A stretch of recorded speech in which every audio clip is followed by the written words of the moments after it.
देखिए फ्रेंड्स, 15 साल तक बांग्लादेश में अपनी हुकूमत जमाने वाली, सत्ता जमाने वाली शेख हसीना आज दर बदर भटक रही हैं। एक ऐसी जगह की खोज कर रही हैं जहां पर वो सुरक्षित रह सके, जिसमें कि ये पता चला है कि वो अभी इंडिया में ही है, और जबकि यूएस और यूके ने हाथ पीछे कर लिए थे उन्हें बुलाने के लिए।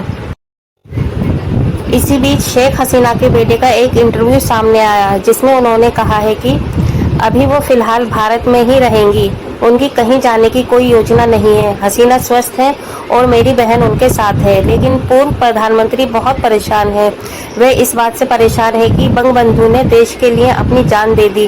देश ने बीते 1.5 दशक में काफी प्रगति की, इसके बावजूद उन्हें बाहर निकाल दिया गया। और इसके बाद शेख हसीना के बेटे ने ये भी कहा कि अगर कानून व्यवस्था जल्द से जल्द बहाल नहीं होती तो बांग्लादेश का भी वही हश्र होगा जो पाकिस्तान का हुआ है। हम ये देखने के लिए इंतजार कर रहे हैं कि नोबेल पुरस्कार विजेता मोहम्मद यूनुस देश को कैसे चलाएंगे।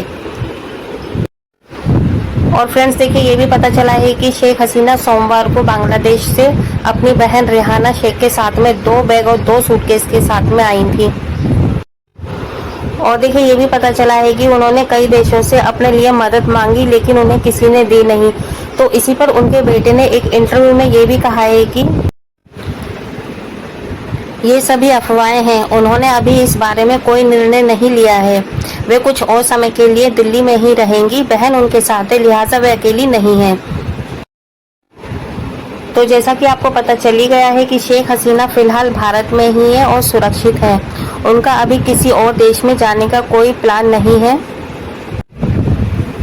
और फिर शेख हसीना के बेटे जॉय ने एक इंटरव्यू में ये भी कहा कि लंदन जाने का ऐसा कोई प्लान नहीं है, ये सब उनके परिवार के साथ में होता आया। उन्होंने कहा कि अभी ऐसी कोई योजना नहीं है, ये तीसरी बार है जब हमारे परिवार के खिलाफ तख्ता पलट किया गया है। हसीना को छोड़कर उनके परिवार के सभी सदस्य पहले से ही लंबे समय से विदेश में रह रहे थे और शेख, रेहाना या परिवार के किसी अन्य सदस्य के राजनीति में आने की संभावना नहीं है। और फ्रेंड्स देखिए, जब बांग्लादेश में तख्ता पलट हुआ तब उस टाइम पे शेख हसीना को सिर्फ 45 मिनट का ही अल्टीमेटम दिया गया। ऐसे में उन्होंने इतने शॉर्ट नोटिस पे इंडिया आने का फैसला लिया। उन्होंने लंदन जाने का भी एक बार सोचा, लेकिन लंदन की ओर से भी ये कहा गया कि उन्हें इंडिया ही जाना चाहिए, तो इसलिए इतने शॉर्ट नोटिस पे वो इंडिया ही लैंड हुई। और ये भी बताया जा रहा है कि शेख हसीना ने इंडिया आने के बाद दिल्ली से सटे हुए गाजियाबाद के शॉपिंग कॉम्प्लेक्स में शॉपिंग की, जिसमें कि उन्होंने अपने और अपनी बहन रेहाना के लिए कपड़ों की खरीदारी की। और खरीदारी करते टाइम उनके पास इंडियन रुपीस कम पड़ गए थे, तो उन्होंने यहाँ पे टके का यूज किया। तो फ्रेंड्स, आज की वीडियो आपको कैसी लगी आप मुझे कमेंट करके ज़रूर बताइएगा। तो मिलेंगे नेक्स्ट ब्लॉग के साथ, तब तक के लिए बाय, अल्लाह हाफिज़।